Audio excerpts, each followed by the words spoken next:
à 22 ans déjà, je considérais qu'il y a beaucoup mes petits frères qui avaient l'âge de 17 ans, de 16 ans. Je donnais beaucoup de conseils à mes petits frères du quartier.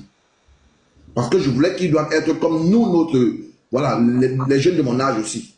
Je ne peux pas dire génération parce que nous étions de la même génération. Parce qu'une génération, c'est 10 ans.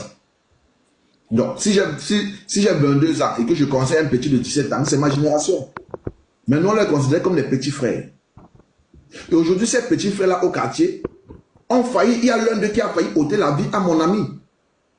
Parce que mon ami a eu la réaction un peu de cool black face et puis à ces petits-là au quartier. Mon ami a reçu un poignard dans le cou. Je vous jure que c'est mon ami le plus intime. Il est en Espagne aujourd'hui. Mon ami a failli perdre sa vie ce jour-là au Cameroun. Je lui ai dit, il faut comprendre que les enfants d'aujourd'hui, la génération d'aujourd'hui ne sont plus dans le respect d'avant, que grand frère, vraiment papa, tonton et tout. Il faut comprendre que tu as affaire à une nouvelle génération de petits. Et les petits frères d'aujourd'hui au Cameroun sont très virulents. Pas seulement au Cameroun, même en Côte d'Ivoire. On ne veut pas des micros. Ce sont les petits frères qui ne rigolent plus. Nous, avant, quand les grands frères nous tapaient, on comprenait. Un grand frère pouvait t'arrêter là, il te fesse, il coupe un bâton, il te fesse parce que tu as fait une bêtise. Quand tu rentres chez vous, tu expliques à ton papa te gronde même encore. Ton papa te gronde même encore pour te dire, oui, il avait raison même de te taper. Donc, aujourd'hui, il faut que les grands frères comme Cool Black, qui ont cette mentalité ancienne, d'accord, des moutons de la bergerie, doivent comprendre que, au fait, ce genre de comportement-là est passé. Et que nous sommes dans une nouvelle ère, nous sommes en 2025. Des comportements sauvages, des comportements sauvages. Et de ce quoi, un petit frère qui est très calme, qui est très posé, charisme à prendre, ce n'est pas comme les petits frères de mon quartier que moi je conseillais, qui aujourd'hui tous fument le chambre. Les petits frères de mon quartier que j'ai essayé de rattraper dans le passé, avant de quitter le Cameroun, être en Europe aujourd'hui, aux dernières nouvelles, c'est que tous ces petits frères-là fument le chambre aujourd'hui. Et quand je parle avec eux, je leur dis, mais mes petits, qu'est-ce que vous devenez? Qu'est-ce que vous devenez? Pourquoi vous fumez le mbanga, petit frère? Pourquoi vous fumez le mbanga? Pourquoi vous fumez le chambre?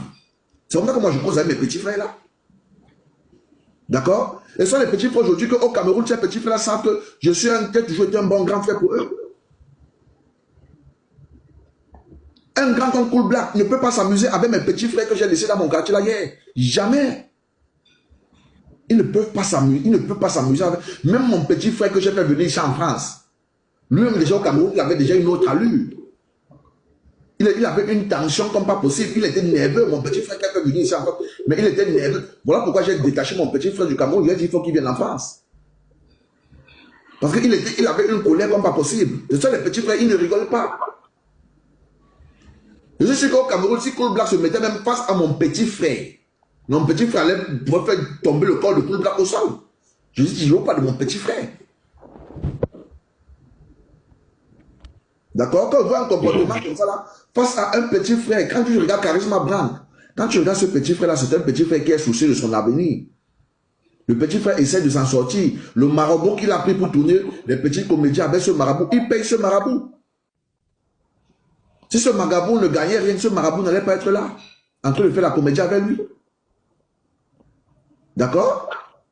Le caméraman aussi, à la fin du mois, ce que les réseaux sociaux donnent, les gars se partagent. Les gars essaient de gagner leur vie comme ils peuvent. Et on voit un comportement de moutonnier. Mais c'est quoi ça? On voit un comportement de moutonnier. C'est inadmissible. Nous, on pensait que le comportement sauvage aussi de Cool Black, c'était que dans les comédies, qu'il utilisait ça seulement dans la comédie pour gagner sa vie. Mais on se rend compte que ce comportement animal, au fait, il a ça même dans la vraie vie.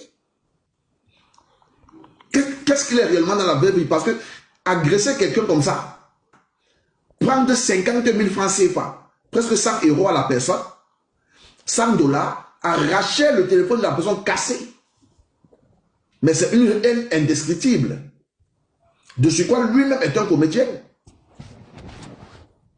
On va donner la parole à quelqu'un d'autre. Monsieur Richard, vous avez la parole.